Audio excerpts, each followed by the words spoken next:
जय श्री कृष्णा। श्री योगानंद जी की आत्मकथा में हम अभी चल रहे हैं कि किस तरह योगानंद जी को अमेरिका जाना पड़ा।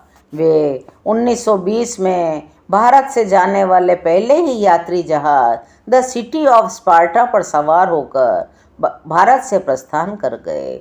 पासपोर्ट प्राप्त करने की लाल फीताशाही की अनेक कठिनाइयाँ आई, जो कि चमत्कारी रूप से दूर होती गई। और मुकुंद कहते हैं, योगानंद जी कहते हैं कि मैं जहाज पर यात्रा के लिए अपना टिकट पा गया। 2 महीने की समुद्र यात्रा के दौरान जहाज पर एक सहयात्री को पता चला कि मैं बोस्टन सम्मेलन में भारत का प्रतिनिधि बनकर जा रहा हूँ। मेरे नाम का विचित्र उच्चारण करते हुए अजीबो तरीकों से बाद में अमेरिकी लोगों ने मेरे नाम का उच्चारण किया। उसमें केवल यह पहला था। उसने मुझसे कहा, स्वामी योगानंद, अगले गुरुवार की रात को हम यात्रियों के लिए व्याख्यान देकर कृपया हमें अनुग्रहित करें। क्या हमारा विषय होगा? जीवन का युद्ध और उससे कैसे लड़ें। इससे हम सबको बड़ा लाभ होगा।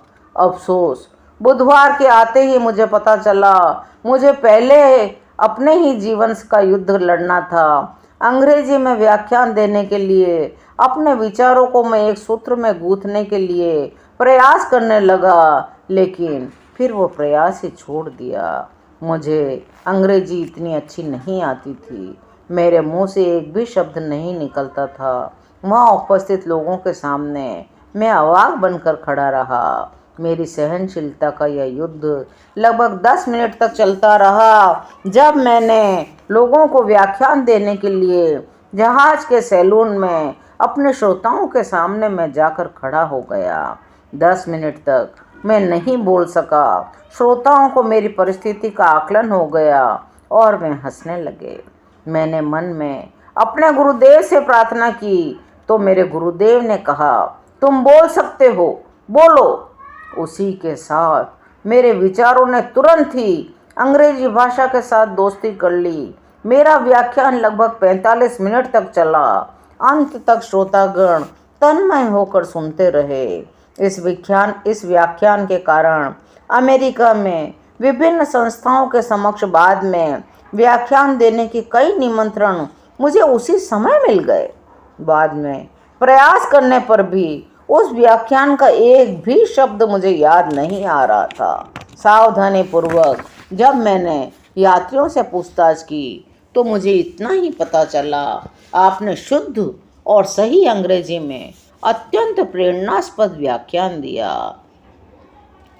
6 समुद्र यात्रा के दौरान कभी कभी बोस्टन सम्मेलन में अंग्रेजी व्याख्यान की अग्नि परीक्षा के विचार से मेरे मन में शूल सा उठता था, लेकिन मैं कृपा निधान गुरुदेव से प्रार्थना करता था, हे करुणा के सागर प्रभु, आप ही मेरी एकमात्र प्रेरणा बनने की कृपा कीजिए। द सिटी ऑफ स्पार्टा सितंबर के उत्तरार्ध में बोस्टन के बंदरगाह में खड़ा हो गया। 6 अक्टूबर 1920 को मैंने धर्म सम्मेलन में जाकर अमेरिका में अपना पहला व्याख्यान दिया। योगानंद जी बताने लगे, व्याख्यान का अच्छा स्वागत हुआ। मैंने राहत की सांस ली। अमेरिकन अखबार में भी प्रकाशित हुआ कि रांची के एक ब्रह्मचर्य आश्रम से आए प्रतिनिधि स्वामी योगानंद ने अपनी संस्था की ओर से सम्मेलन का अभिनंदन किया। धारा प्रवाह अंग्रेजी में ओजस्वी व्याख्यान के साथ उन्होंने धर्म विज्ञान पर दार्शनिक स्वरूप का व्याख्यान दिया, जिसे बड़े स्तर पर वितरित करने के लिए एक पत्रक के रूप में छापा गया है। अपने व्याख्यान में उन्होंने कहा कि धर्म को सार्वभौमिक बनाया जा सकता है। पिताजी ने जो बड़ी रकम का चेक दिया था, उसके कारण सम्मेलन के समाप्त हो जाने के बाद भी अमेरिका में मेरा रहना संभव हो सका था। अत्यंत साधारण परिस्थितियों में रहते हुए बोस्टन में मैंने 3 वर्ष सुखपूर्वक बिता दिए। मैंने सार्वजनिक कई व्याख्यान दिए, शिक्षा वर्ग चलाए, सॉन्ग्स ऑफ द सील, आत्मा के गीत नामक एक काव्य पुस्तक भी लिखी, जिसकी प्रस्तावना सिटी ऑफ न्यूयॉर्क कॉलेज के president doctor Frederick B Robinson ने लिखी है। 1924 में मैंने पूरे अमेरिका महाद्वीप की यात्रा शुरू की। प्रमुख शहरों में हजारों लोगों के सामने व्याख्यान दिए। मैं जब सिएटल में था तो विश्रांति में समय बिताने के लिए मैं अलास्का चला गया। मेरी शिक्षाओं का अनुसरण करने वाले उदार मना लोगों की सहायता से 1925 के अंत तक मैंने कैलिफोर्निया के लॉस एंजलिस शहर में माउंट वाशिंगटन स्टेट्स पर अपने मुख्यालय की स्थापना कर दी।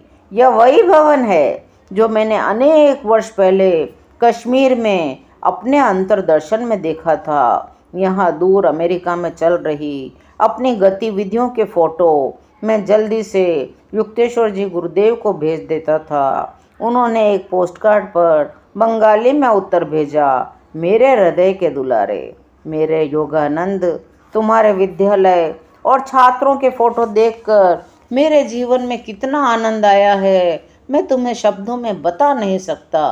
विभिन्न शहरों के तुम्हारे योग विद्यार्थियों को देखकर मैं आनंद से पिघल रहा हूँ।